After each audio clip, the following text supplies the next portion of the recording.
I recently retired from the California Highway Patrol after 23 years of service.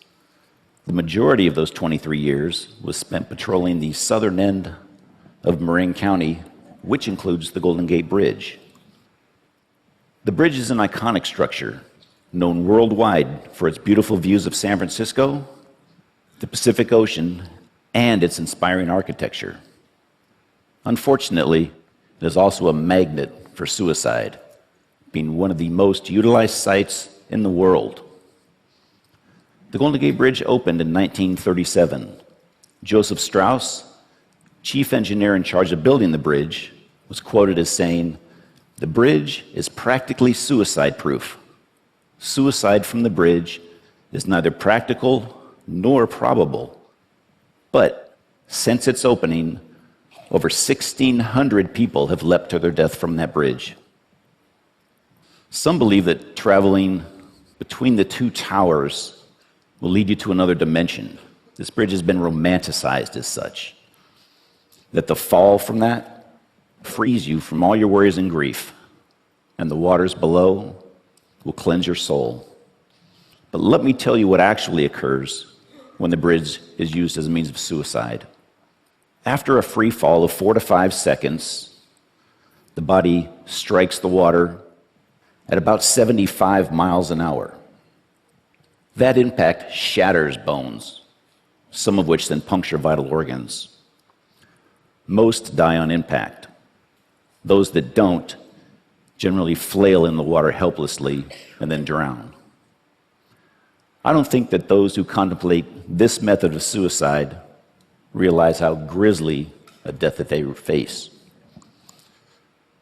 This is the cord. Except for around the two towers, there's 32 inches of steel paralleling the bridge. This is where most folks stand before taking their lives. I can tell you from experience that once the person is on that cord, and at their darkest time, it is very difficult to bring them back. I took this photo last year as this young woman spoke to an officer contemplating her life. I want to tell you very happily that we were successful that day in getting her back over the rail. When I first began working on the bridge, we had no formal training. You struggled to funnel your way through these calls. This was not only a disservice to those contemplating suicide, but to the officers as well. We've come a long, long way since then. Now, veteran officers and psychologists train new officers. This is Jason Garber. I met Jason on July 22nd of last year when I received a call of a possible suicidal subject sitting on the cord near mid-span. I responded, and when I arrived, I observed Jason speaking to a Golden Gate Bridge officer. Jason was just 32 years old and had flown out here from New Jersey. As a matter of fact, he had flown out here on 2 other occasions from New Jersey to attempt suicide on this bridge. After about an hour of speaking with Jason, he asked us if we knew the story of Pandora's box. Recalling your Greek mythology, Zeus created Pandora and sent her down to earth with a box and told her never, ever open that box. Well, one day, curiosity got the better of Pandora, and she did open the box. Out flew plagues, sorrows, and all sorts of evils against man. The only good thing in the box was hope. Jason then asked us, what happens when you open the box and hope isn't there? He paused a few moments, leaned to his right, and was gone.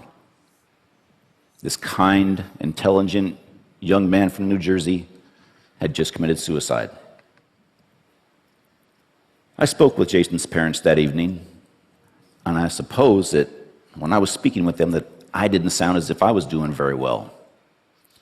Because that very next day, their family rabbi called to check on me. Jason's parents had asked him to do so. The collateral damage of suicide affects so many people. I pose these questions to you. What would you do if your family member, friend, or loved one was suicidal? What would you say? Would you know what to say? In my experience, it's not just the talking that you do, but the listening. Listen to understand. Don't argue, blame, or tell the person you know how they feel, because you probably don't. By just being there, you may just be the turning point that they need. If you think someone is suicidal, don't be afraid to confront them and ask the question. One way of asking them the question is like this. Others in similar circumstances have thought about ending their life. Have you had these thoughts? Confronting the person head on may just save their life and be a turning point for them. Some other signs to look for: hopelessness, believing that things are terrible and never going to get better. Helplessness, believing that there's nothing that you can do about it. Recent social withdrawal and loss of interest in life. I came with this talk just a couple of days ago, and I received an email from a lady that I'd like to read you her letter. She lost her son on January 19th of this year. And she wrote me this email just a couple of days ago. And it's with her permission and blessing that I read this to you. Hi, Kevin. I imagine you're at the TED conference.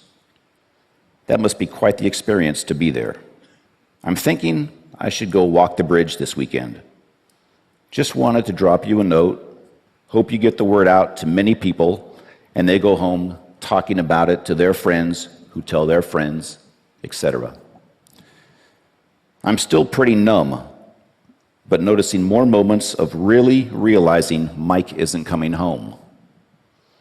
Mike was driving from Petaluma to San Francisco to watch the 49er game with his father on January 19th. He never made it there. I called Petaluma police and reported him missing that evening. The next morning, 2 officers came to my home and reported that Mike's car was down at the bridge. A witness had observed him jumping off the bridge at 1:58 p.m. the previous day. Thanks so much for standing up for those who may be only temporarily too weak to stand for themselves. Who hasn't been low before without suffering from a true mental illness? It shouldn't be so easy to end it. My prayers are with you for your fight. The GGB, Golden Gate Bridge, is supposed to be a passage across our beautiful bay, not a graveyard. Good luck this week, Vicky. I can't imagine the courage it takes for her to go down to that bridge and walk the path that her son took that day. And also the courage just to carry on.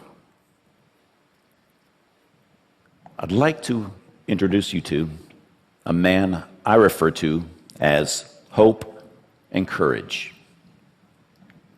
On March 11th of 2005, I responded to a radio call of a possible suicidal subject on the bridge sidewalk near the North Tower. I rode my motorcycle down the sidewalk and observed this man, Kevin Briggs Cây, standing on the sidewalk. When he saw me, he immediately traversed that pedestrian rail and stood on that small pipe which goes around the tower. For the next hour and a half, I listened as Kevin spoke about his depression and hopelessness. Kevin decided on his own that day to come back over that rail and give life another chance. When Kevin came back over, I congratulated him. This is a new beginning, a new life. But I asked him, what was it that made you come back and give hope and life another chance? And you know what he told me? He said, you listened. You let me speak, and you just listened. Shortly after this incident, I received a letter from Kevin's mother, and I have that letter with me, and I'd like to read it to you. Dear Mr. Briggs, nothing will erase the events of March 11th, but you are one of the reasons Kevin is still with us.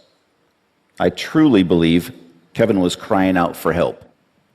He has been diagnosed with a mental illness for which he has been properly medicated.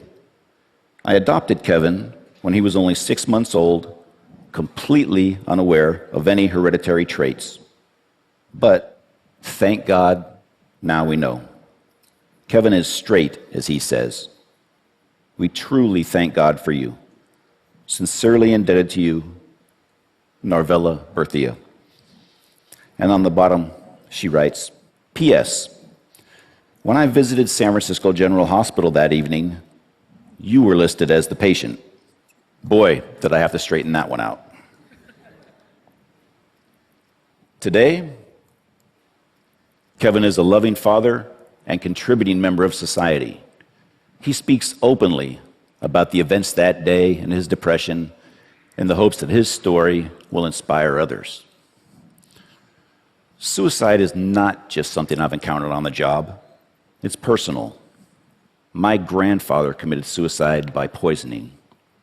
That act, although ending his own pain, robbed me from ever getting to know him. This is what suicide does. For most suicidal folks, or those contemplating suicide, they wouldn't think of hurting another person. They just want their own pain to end. Typically, this is accomplished in just 3 ways: sleep, drugs or alcohol, or death. In my career, I've responded to and been involved in hundreds of mental illness and suicide calls around the bridge. Of those incidents I've been directly involved with, I've only lost 2, but that's 2 too many. One was Jason. The other was a man I spoke to for about an hour. During that time, he shook my hand on 3 occasions. On that final handshake, he looked at me and he said, Kevin, I'm sorry, but I have to go. And he left. Horrible, absolutely horrible. I do want to tell you, though, the vast majority of folks that we do get to contact on that bridge do not commit suicide.